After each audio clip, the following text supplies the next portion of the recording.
Kompleks makam Nyi Ageng Serang di Pegunungan Menoreh dibangun sebagai tanda penghormatan atas perjuangan beliau melawan penjajah.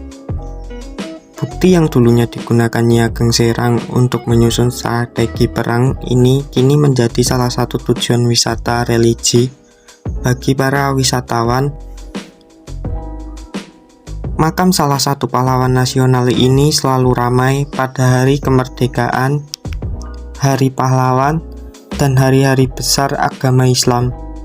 Setiap bulan Muharram, masyarakat dan seniman setempat akan menggelar pementasan berbagai seni tradisional. Nyi Ageng Serang yang bernama asli Raden Ajeng Kustiah Wulaningsih Retno Edi lahir di Serang tahun 1752. Ia adalah anak perempuan dari Pangeran Natapraja, penguasa wilayah terpencil dari Kerajaan Mataram, tepatnya di Serang. Meskipun merupakan putri bangsawan, ia dikenal dekat dengan rakyat. Setelah dewasa, ia juga tampil sebagai salah satu panglima perang untuk melawan penjajah. Yang sangat menonjol dari perjuangannya adalah kemahirannya dalam krida perang. Nyi Ageng Serang mengikuti pelatihan kemiliteran dan siasat perang bersama dengan para prajurit pria.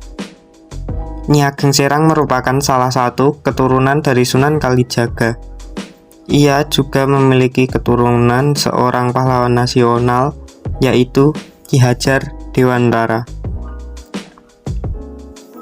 Hidup menjelang usia ke-76 tahun, kondisi kesehatan Nyi Ageng Serang memburuk. Ia pun jatuh sakit dan kemudian wafat pada tahun 1828. Jenazahnya dimakamkan di Dusun Beku, Kulon Progo.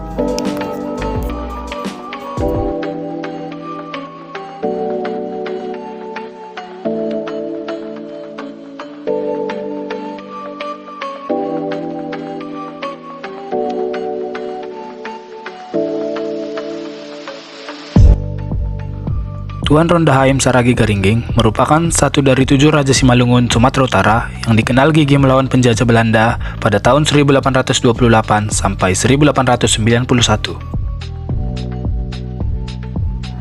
Ia dahulu merupakan raja yang memiliki kekuasaan di wilayah Kerajaan Raya. Beliau dikenal sebagai pemimpin yang tangguh dan berwibawa di tengah-tengah rakyatnya. Ia pernah melakukan pertemuan dengan Sisi Mangaraja dan sangat gigih melakukan perlawanan terhadap penjajah.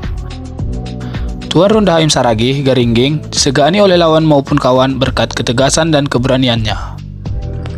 Raja yang memiliki ribuan tentara itu dalam perjuangannya menentang penjajahan Belanda berani membakar perkebunan kolonial. Sebab pada waktu itu perkebunan akan diperluas hingga ke wilayah Kabupaten Simalungun. Gigihnya perjuangan Rondahaim membuat Belanda tidak pernah bisa masuk ke Kerajaan Raya, meski sejumlah kerajaan lain di Simalungun sudah berhasil ditaklukkan penjajah Belanda. Kegigihan Tuan Rondahaim melawan penjajahan Belanda telah mendapat penghargaan, salah satunya Piagam Tanda Kehormatan Bintang Jasa Utama dari Presiden Republik Indonesia.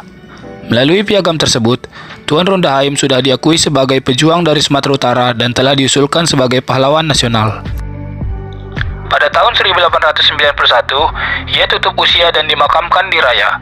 Tuan Rondahaim Saragi dimakamkan berdampingan dengan istri Puang Bolon Purbadasuha.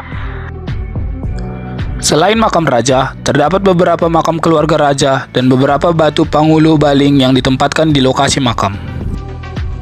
Tuan Rondahaim Saragi menanamkan semangat juang pantang menyerah kepada seluruh prajurit dan panglima perangnya, sehingga tidak mampu ditaklukkan Belanda hingga akhir hidupnya.